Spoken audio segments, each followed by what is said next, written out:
Well, a high school student shot in an Indiana classroom when a deputy's gun accidentally went off. That school about 68 miles outside of Indianapolis, and the class was teaching students how to be officers. It drew a pretty big law enforcement response, and Dana Winklepleck with our affiliate WTWO is live for us.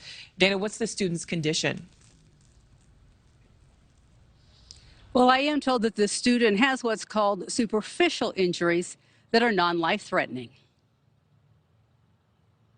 A class about law enforcement turned into something no one expected at South Vermillion High School. And they were going through scenarios today about how to deal with a bad guy.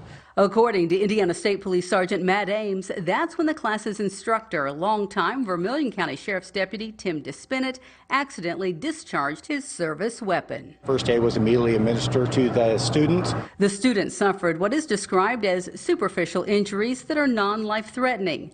As he was being taken out of the school and to the hospital, South Vermillion School Superintendent Dave Chapman spoke to him. He was in really good spirits, kind of joking around with everybody. When he was asked by the NT the level of pain, he said it feels like a sting.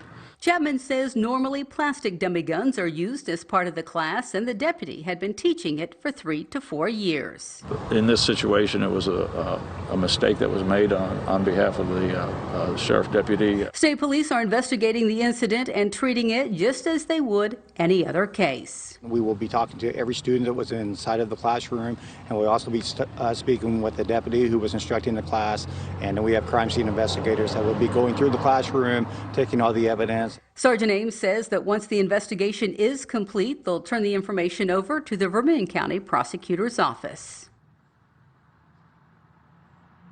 All right, and I am told that Deputy Despinnett is a 19-year veteran of the Vermillion County Sheriff's Department right now. He is on administrative leave, as is normal in cases like this when there is an investigation ongoing. Now, when it comes to classes here at the school today, they continued as normal. Back to you. Yeah, we're just glad that student is okay. All right, Dana, thank you. Thank you for watching. Go to newsnationnow.com to find NewsNation on your television provider. And don't forget to click the red subscribe button below to get more of NewsNation's fact-driven, unbiased coverage.